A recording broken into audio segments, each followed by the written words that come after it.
Welcome to the Pipe Podcast. Mark Hunter, so glad to have you on today. Hey, I just wanted to talk a little bit, just start off by saying, on the Pipe here, Mark, what we talk about is, sales process, sales initiatives, sales prospecting, sales experiences. Got my friend Mark Hunter on today. I'm so excited to have you on, Mark. Hey, I'd like to just, with your permission, kind of jump right into it, if you wouldn't mind.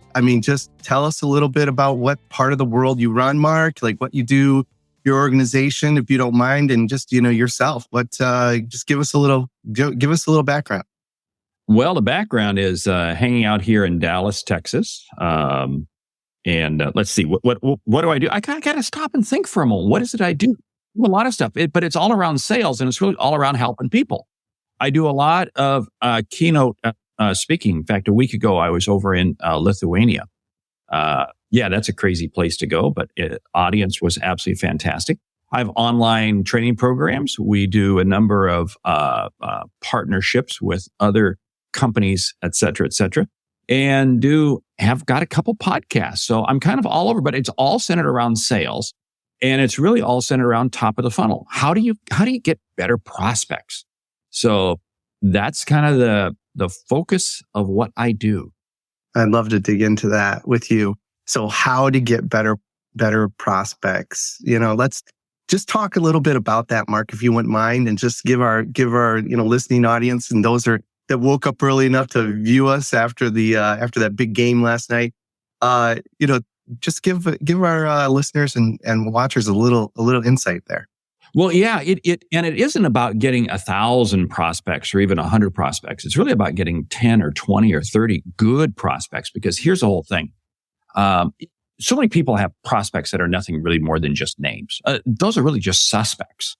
What I want to do is I want to spend more time with better prospects. So one of the things that I really help companies and salespeople find and see is, who is their best prospect? Who is their best customer? Who is it that they should be spending time with? Because one of the challenges we have in sales, especially today with the economy kind of going sideways, I don't think we're going to get into that R thing. I can't even say that word that. But it's sideways. And what happens is salespeople get desperate. They start reaching for anything and everything. No, stop. Stay in your lane. When you change lanes, that's when you cause an accident. Stay in your lane. Stay in your lane. When you stay in your lane, it's amazing how much more effective that you can be. Because why? Because you understand where the customer's coming from. You understand where the customer's trying to go. So guess what? You got better questions. Hello. Wake up. Sure. And questioning strategy is so important, Mark. Like when you're engaging with someone and you're trying to have that, a conversation and not make it sound like a sales call. Talk a little bit about that, because I know you unpack that in some of your books as well. Man, I'll tell you what it is. If somebody wants to be talked to, they can pull up a YouTube video or they can go enroll in a college class. What they want to have is they want to have a conversation. If salespeople would only take as much time to develop the questions they want to ask as the statements or the information they want to share, things would go a lot better. Hello. This isn't rocket science, because do you think anybody wants to listen to anybody else? No, they want to listen to themselves. So our objective as salespeople is to get you talking. How do you get you talking? Well, it's demonstrating an interest in you. This is why I say stay in your lane, because you know the business that they're in. You know what makes them tick. You know what makes them, you know what drives them. And when you can be that focused, that laser, wow, it's amazing how the conversation takes on a completely different level. Let me throw out a quick example. Sure. If we had this little event yesterday called the Super Bowl, and right. If nobody knew anything about it and somebody was trying to have a conversation with somebody who was an avid NFL fan, the conversation probably wouldn't go well. But see, if you had two NFL fans talking together or two Chiefs fans talking together, it would go really well. Now, if you had an Eagles fan and a Chiefs fan, it might go well for a couple minutes, but then it would degress. You see, You see, we got to get in that customer's lane. You got to Mm-hmm. get in that customer's lane. And when you do that, it's amazing what happens. Patrick Tinney just chimed in. He's like, conversation is not an interrogation. I mean, It is. oh, Let's break out the spotlight. Let's put the light on the head. No, this is why I think salespeople have such a bad reputation. It's just a conversation. I want people put that on as a screensaver. Sales is just a conversation. I love it. So help me with this. Why do people then, and especially, and I'll say, I won't even say it's, just the junior sales rep that does this. Why are they so compelled to tell their own story instead of to actively listen and ask good questions and really understand what is the compelling reason for your prospect to potentially even want to buy your product or service? I mean, what is that deep desire for us, Mark, to tell our own story? Well, I think as salespeople, we've all been product trained, product or service trained. In other words, this is the product we sell. So we got to understand the product, and we zero everything we do talks about the product.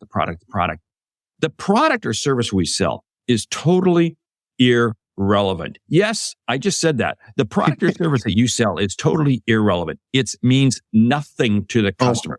What the customer is looking for is an outcome.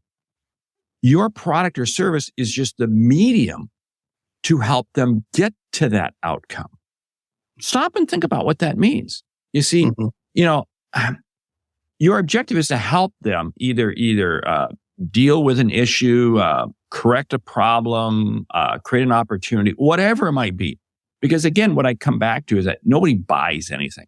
Okay, that's an old line. Nobody buys and nobody wants to be sold. See, well, I say we want to get people to invest. Because think about this. When you invest in something, you expect a return. Right. My whole mentality as a salesperson is about helping you see why you should invest. Ooh, now we're getting somewhere. Right. And what does that investment look like, Mark? When you talk about investment, I mean, that's not just investment in the product. It's investment in the person that you're buying from. Yes, it's an investment on multiple levels because ultimately, yes, there's a transfer of economic value. Okay, that takes place. But before that, there is this whole thing called trust and confidence. And now in today's world, this is more important than ever. There has to be this level of trust. There has to be this level of confidence between both parties, because otherwise it's just not going to come together. Think about this for a moment. If you're looking to buy something, looking to invest in something, and you don't trust the person who has it, you are going to negotiate forever to try to get the best deal ever because you don't trust them.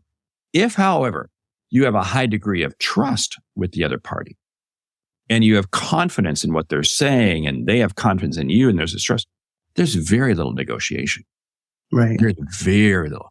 You see, this is amazing at what happens. The higher the level of trust and confidence we create, the lower the level of negotiation there is.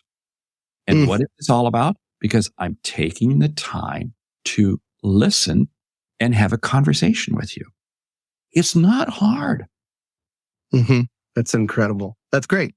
I mean, I'm telling you, these are golden nuggets today. So let's go to just this concept that you explore in even in your writings, in your books. I see behind you, a mind for sales. I wanted to ask you about turning prospects into profits. Can we explore that a little bit? Can we talk to that? Well, yeah, because again, if the prospect can't be turned into profit, then why are you doing it? Now, profit is not evil. I hear so many salespeople, well, profit is a good thing because profit allows you to do what you do. If you're not making profit, guess what?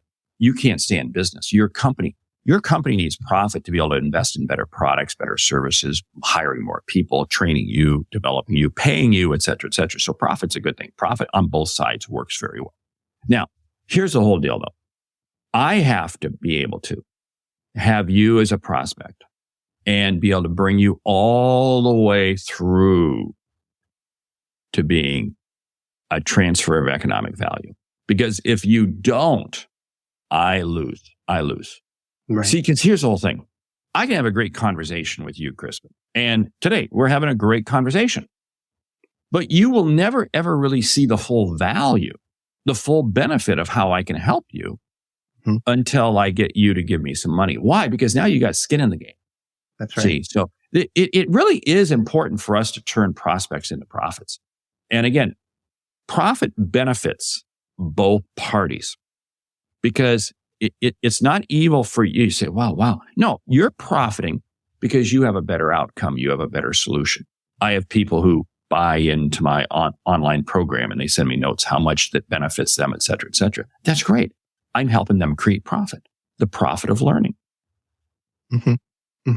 So what's one of you say, I'm sure that you've helped thousands, of people, Mark.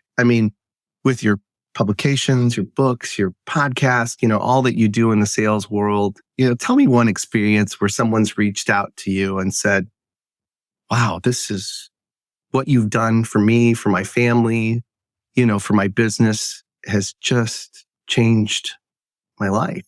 I'm sure you've had those moments. Yeah, I'm going to go back to, this was kind of an interesting event. We had just put on our first outbound event and a lady walked, this was a live event. We had about 350, no, not even 300 people there. This lady came up to me after we were over and she was crying. And I was like, oh no, what just happened?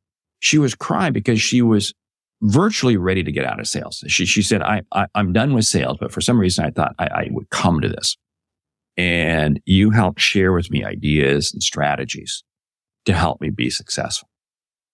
And I'm still actually in contact with that lady today, probably 5 years later. She calls me about once a year or something like that. And that to me is pretty cool when you can give somebody, because again, I see so many people overcomplicating things. We overcomplicate things when we're not doing well at them. Let me back up the bus here a little bit. Yeah, sure. I'm having problems in sales, and I gotta figure this out. It's not complicated. It's just pick up the phone and make the call. It's just make the call. But what happens is because we're confused and we don't really want to make the call, we try to think we have to have all these processes, all these things. This is why I think so many people send out so many bad emails because they're really afraid to pick up the phone. Just absolutely pick up the phone. And so you've got to be able to create that time in your day. Like today, today I am really challenged. It's kind of funny because I got a number of prospecting calls that I've got to make, and I've got to find a window of time. And I do. And I've got like 1 hour of time later on this afternoon that I will make those calls because I have to. And see, that's the other thing. You have to stay in the game. You can't get a gym membership and think you're suddenly going to become fit. You've got to go to the gym. And you got to go to the gym more than once. Right now we're recording this, let's see, early February. And I have a feeling there's a lot of Pelotons that were purchased at Christmas that are now being used to hang clothes on. Right. And in another couple months, they will be up for sale, right? Again, people go through the motions like they're going to make this change, but they never follow through. You've got to follow through and just do the routine every day. And, you talk about routine, Mark. How do you build that? Like, how do you build, for you or for, the listeners, again, the viewers, what would you recommend? How do they build a good habit to get into a good routine to see a higher level production, which is going to yield, more positive results? Well, there's a couple things I love to do. First of all, take your smartphone and set your alarm to go off at 10 a.m. every morning. And I call this the 10 a.m. rule. And the idea is that you want to have accomplished something significant before 10 a.m. This is really kind of cool because here's what happens. And salespeople can be very guilty of putting off the difficult stuff until late in the day. And then something comes up and they don't get to it and they just say, I'll just do it. I'll just get it tomorrow. No big deal. Hey, fine. So what I want to say is you tackle something significant before 10 a.m. So that way, come 10 a.m., you can go, yeah, I've done something significant. And here's what happens. It actually jazzes you to get more done throughout the day. Now, if, however, your day falls apart, which it could, Yeah. you still accomplish something significant. See, otherwise, what happens is you never got around to doing anything. You never got around to doing anything. Now, the other thing that I say is you've got to start off that first 60 or 90 minutes of every day. Very, very focused and very structured. What this comes down to is you have to have this routine, the first 60 to 90 minutes of the day. And if you get into that routine, and for me, it's a very set pattern. I get up in the morning. I typically this morning, I didn't make a pot of coffee. I've been told I'm drinking too much coffee, so I got to cut down. But I normally make a pot of coffee. I then go and do my exercises. Then I have quiet time for myself, just reflecting and I read from my Bible and so forth every morning. Just get zeroed in, focus on that. And then I begin saying, okay, what's my plan for the day? I go through my objectives, go through what I'm supposed to be doing.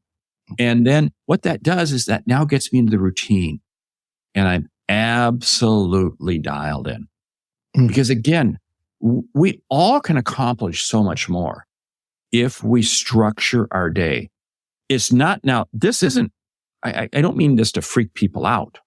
Like, oh no, I can't. I mean, I'm supposed to, it's 6:19, I'm supposed to be doing this, and 5:19, I'm supposed to be doing this.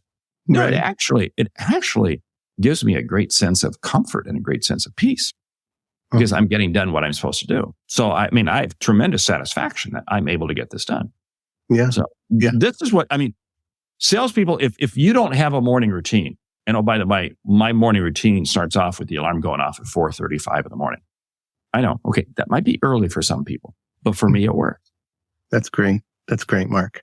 That's awesome. Let's talk a little bit about the books. Are you okay with that? Yeah. So A Mind for Sales, High Profit Prospecting, High Profit Selling. What are some takeaways? Like, I don't know if this is like having children and you have a favorite, but you can't really say.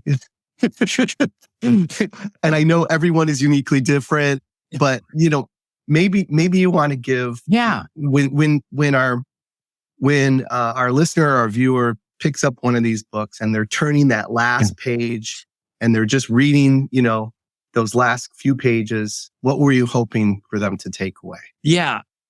I didn't mean to write the 3 books. I mean, I really did not. I was actually only. It just happened by accident, Mark. Yeah. Well, it did. It did because I was really only going to write one book, High Profit Selling. Okay. And High Profit Selling, I wrote because it was to show people how to maximize price, how to sell without closing on price. Okay. So that was really going to be cool. All so right. what happened is I wrote that book and it's been out now about 10 years. And, then people said, well, this is great, but how do I find what customers, what leads, what so forth? So that's what led me to write High Profit Prospecting. Okay. Now I wrote High Profit Prospecting. So then I get done, and High Profit Prospecting is really just, it's a playbook. I mean, we got scripts in there, we got emails, Sure. we got all kind of stuff in it. So then people got done with that and says, man, okay, that's great, but I'm just mentally, I just can't do it. That's what caused me to write A Mind for Sales. I mean, it really, it was not, because again, you can give people all the tools you want, all the stuff you want, but if their head's not in the game, it's not going to happen. I mean, you watch any athlete on the field, on the court, they have tremendous physical skills, but they will tell you it's mental skills that drive their performance. And see, this is what we in sales forget. It's that mental aspect. This is why I'm very structured about how I start the day. I'm very cautious about who I spend time with. I have a mastermind group that we connect and we collaborate. I mean, I go through routines every day to keep myself mentally in the game because it's so easy for salespeople to fall out. Yeah. And then what happens is we're just doing the activity, but then very quickly the activity falls off. Right. And then we're just in the dumps. That's right. So Leo had a question. He said, is it more product based or is it, more service based selling? The books, the Yeah. book, Great. or is it kind of more across the board? It really is across the board. I mean, I wrote it from my B2B mindset, but Mhm. I have a lot of people tell me that a mind for sales in particular is B2C oriented. Interesting. High profit prospecting is probably more B2B, focused, Mhm. and high profit selling. But a mind for sales goes B2B, B2C, because again, it's the mindset. And again, it comes down to this whole thing of my definition of sales is really pretty simple. My definition is to help others see and achieve what they did not think was possible. Mm. That's it. That's my definition of sales. Help others see and achieve what they didn't think was possible. Mm. Now, if you take that approach, my whole focus is on just developing a relationship with you. Yeah. If I develop a relationship with you, then I've earned the right, the privilege, honor, and respect to be able to come back and meet with you again. See, that's the other piece in sales. You may not be liking what I'm talking about right now. You may not have time for me right now. That's okay. But hopefully I will still earn the right, the privilege, honor, and respect to be able to talk to you again, even if I were to call you and you hang up on me. Mm-hmm. Because here's the other piece to get to the top of the funnel. Prospecting is all about this. If you have the ability to help someone, you have an obligation to reach out to them.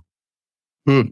Think about that for a moment. If you have the ability to help someone, you have an obligation to reach out to them. So if you know who's in your lane, you know the type of customer you can serve, you know the type of people. You can help them. You owe it to them. Yeah. To call them. You owe it to them to reach out to them.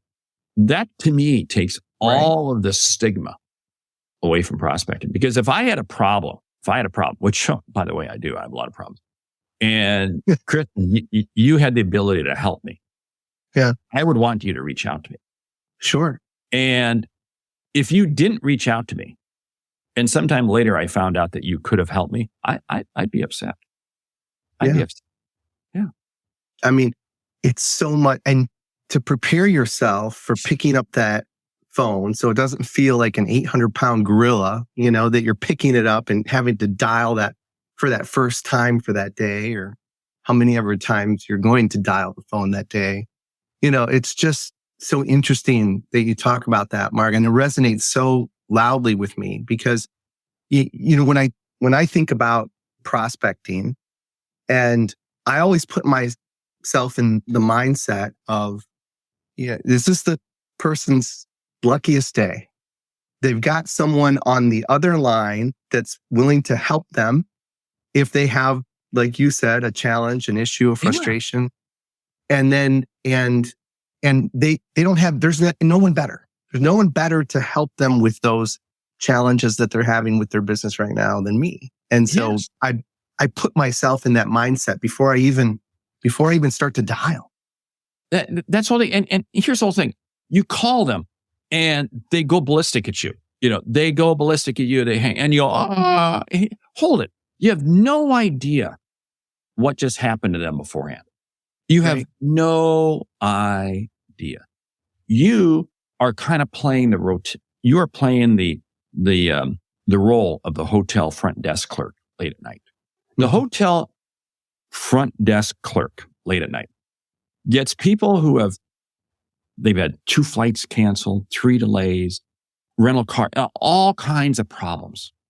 And they come in and they vent on the hotel clerk. Hotel clerk didn't do anything wrong. It's just they happen to be in the wrong place at the wrong time. That's all.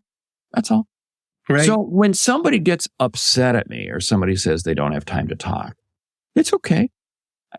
I don't know what happened in your life just before I called you. And you know what? I'll pass. Yeah. We'll connect later. Yeah. That's right.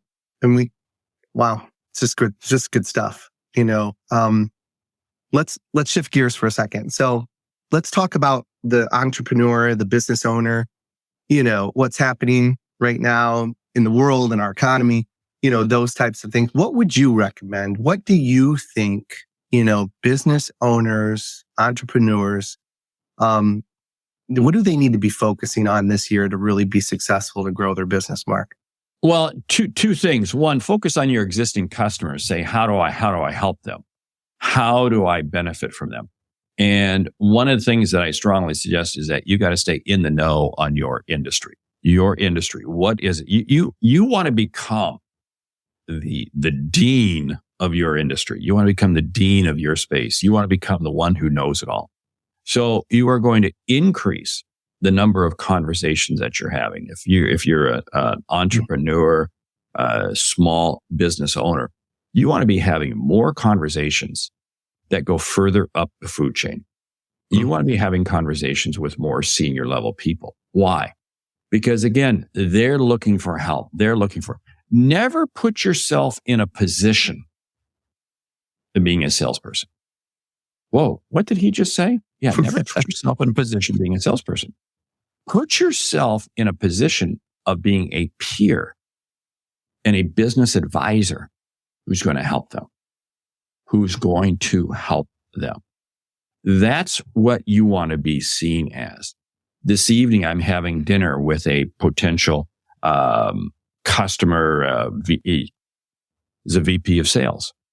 Now, I'm going into that dinner tonight looking at him as a peer, and I intend to share ideas and strategies, and I'm going to ask him about his business, his space, and so forth. And I'm not going into it as a salesperson, because out of that, I know there will be some opportunities that arise. But again, it's going in with the right mindset. You have to go in. What was it?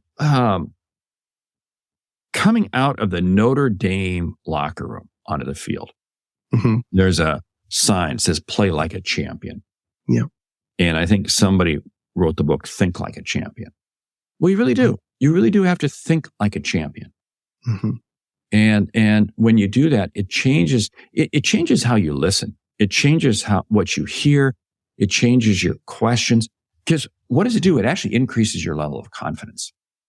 Salespeople get into trouble when they're not confident. So then they go to, I got to ask question number 3. I got to ask question number 4. I got to share statement number 8. Then they get into this routine, and it's like, killing me.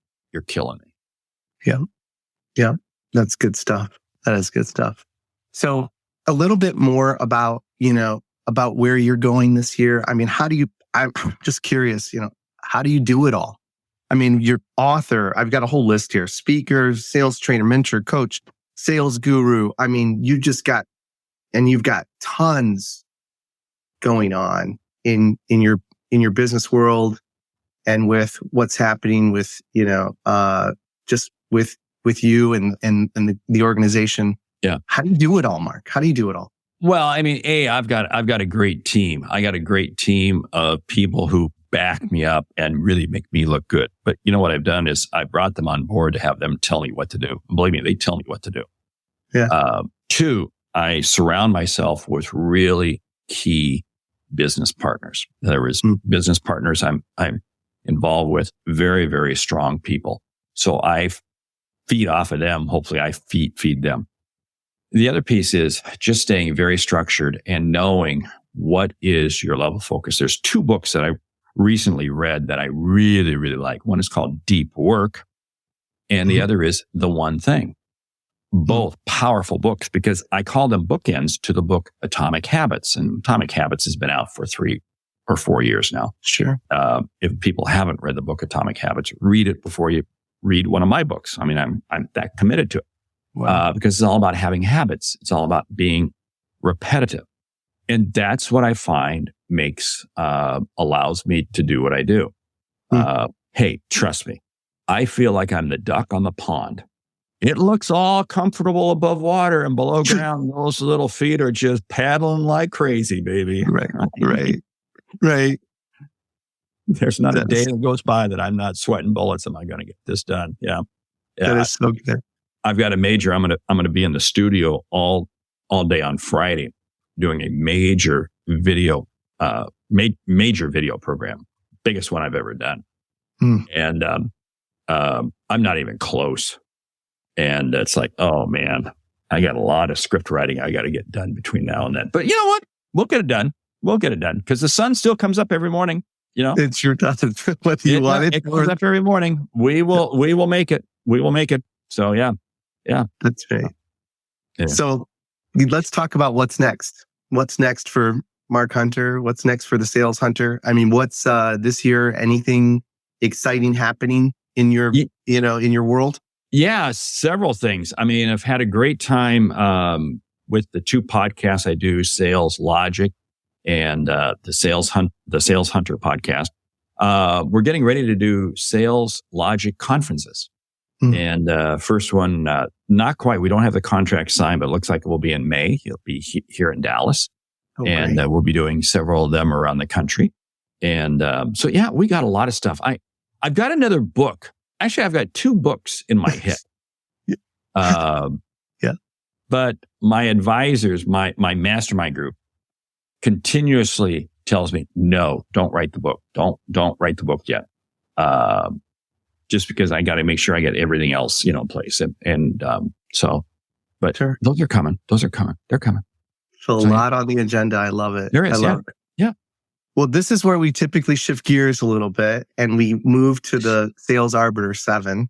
And this is, 7 questions that I ask every guest. And I based it on our friend James Lipton from Inside the Actor's Studio.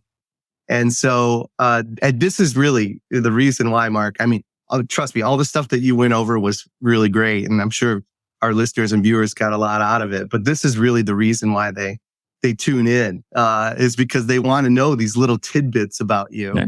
And so if you play along, I would love it. Okay. So we'll just start with the first one. Do I need to put my hand on a buzzer or anything like that? No buzzer. No. Do I have a slate that I write it on? No. All right. So the first one is, what is your favorite word, Mark? Go. Tell the listeners a little bit about that. Just go. We hold back. I mean, I was sharing that my plate's absolutely full, but you know what? I'll figure out a way to get it done. Just go. I don't worry about perfection. Just get it to that point that it looks good, works good, and go. I love it. And what's your least favorite word? Stop. That's you see, because yes, there are times when we do have to stop. I totally get that. In my younger life, I never understood that.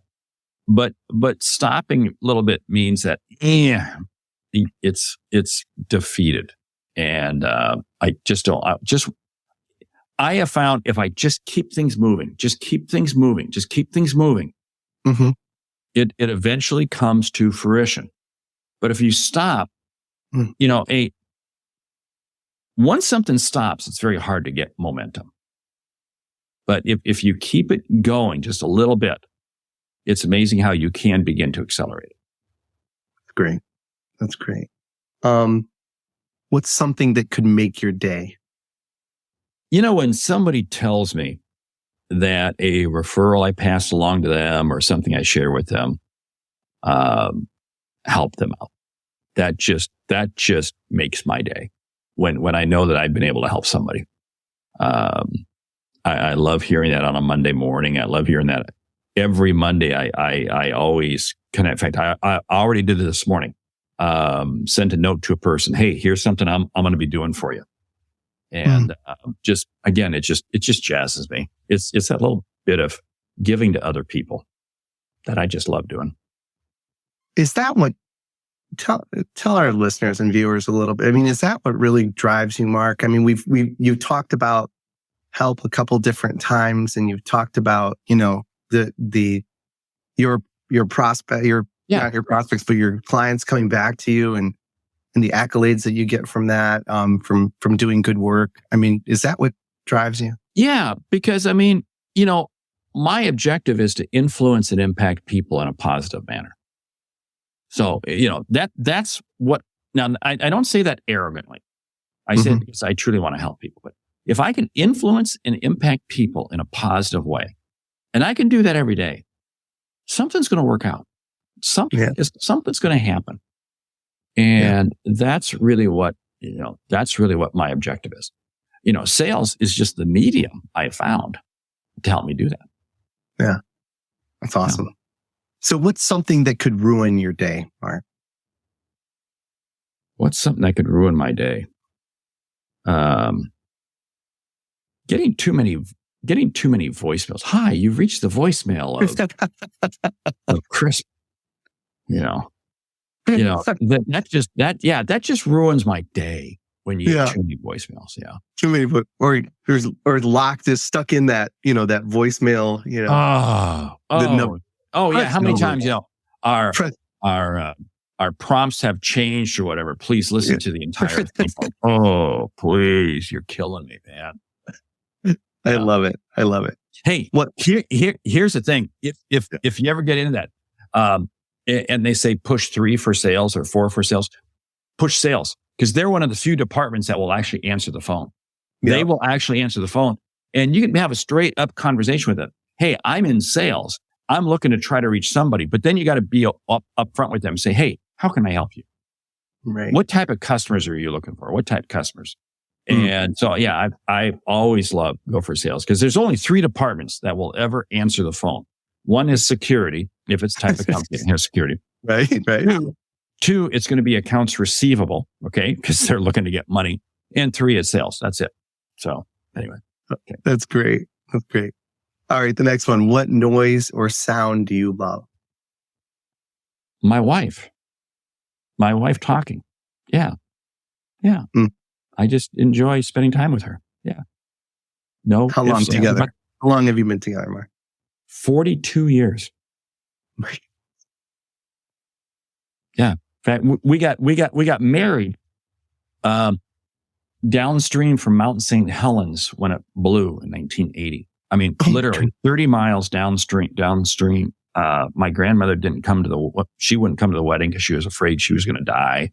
All this type of stuff. And, so so when you get married in the midst of a volcano, you kind of know this is going to be quite a ride. Right. But what sound or noise do you hate?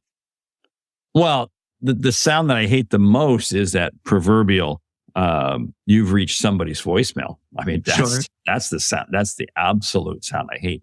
Now, what's funny is though, I actually I do love leaving voicemail messages.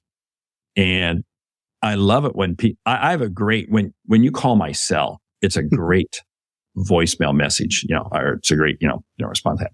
And I get a lot of comments back on that. So I should almost say, maybe I do like it because then I get to leave a voicemail message and hopefully you'll call me back and you'll, because I won't pick up because who picks up their phone? No, anyway. And you'll be able to listen to my voicemail message. That's like, there we go. So now people are going to call my cell. Yeah, right, they are. Yep, they sure are. That's right. Yeah. What profession other than your own, would you have liked to attempt? Restaurant owner. Yeah. That's totally random. That just popped in. Yeah. I mean, restaurant owner, because again, I mean, it's the ability to serve people. It's the ability to serve people. It's the ability to defy logic because so many restaurants fail. It's the ability to manage a very low margin business. I mean, it's brutal. Yeah. I have friends that are in the restaurant business and years ago, I was in the fast food business years and years ago. You're dealing with labor, a lot of lower wage labor. So you got to keep them happy. So you're just juggling 10,000 things. Wow. That'd be kind of cool. That'd be kind of fun. Yeah. I do not want to be some chef with some show or something. No, that's not. That's not it. After the Super Bowl, I couldn't even tell you the guy's name. But there was some, stay tuned for this Top Chef show. Right. I have no idea. You didn't know who it was? No. Well, I'm looking at the guy. I can picture him, but I can't think of his name. So I could care less. Well, I'll tell you a little secret, Mark. My parents were in the restaurant business for 40 years. Yeah. And I was born and raised in it. And then I tried my hand in that after college. And that was, and opened my own restaurants in Northeast Ohio. And it is, you're right. It is all of the things that you say and so much more. I'm so glad I'm not in the restaurant business any longer, but yeah, I'm sure it was because, this is kind of funny. I used to manage the second highest volume McDonald's in the world. Yeah. And I was 19 years of age. This is a bizarre story. Don't have time to go into it. But it was the second highest volume McDonald's in the world. It was in Fairbanks, Alaska. It was when the Alaska pipeline was being built. Oh my Guam goodness. was number one. We were number two. And I was 19 years of age. Wow. Crazy part of my life. But, anyway. Well, if you would bless me with being on the show again, we'll talk about Fairbanks, Alaska next time. Patty, special sauce, lettuce, cheese, pickles, onions on a sesame seed bun. There you go. I love it. Mark, it's been such a pleasure having you on today on the Pipe Podcast. Tell people how to find you. Where you're at. How do they get a hold of you? Just kind of give them a 30 seconds. Yeah. Let them know how to Yeah. get you. You can find me at thesaleshunter.com. It's thesaleshunter.com. It is trademarked. Can't steal it. Hunter is my real last name. But anyway, that's the website. You can find me on LinkedIn, as I'm all over LinkedIn. So just again, go in, Mark Hunter. I generally come up with Sales Hunter. I'm on YouTube. I'm out there. Of course, the books are out there. And if you go to the website, I got a great prospecting ebook that you can download. I really strongly suggest. It's a lot longer than I wanted. My team wrote it for me. Well, they took my content, put it together, and man, they gave away the farm. I said, man, we could have sold this, but no, it's okay. No, it's good. It's all good. I love it. Well, thanks again for being on today, Mark. It's really a pleasure having you. And I always close with this. So listen, keep selling and have fun doing it. Thanks for being on. Thank you. Bye-bye.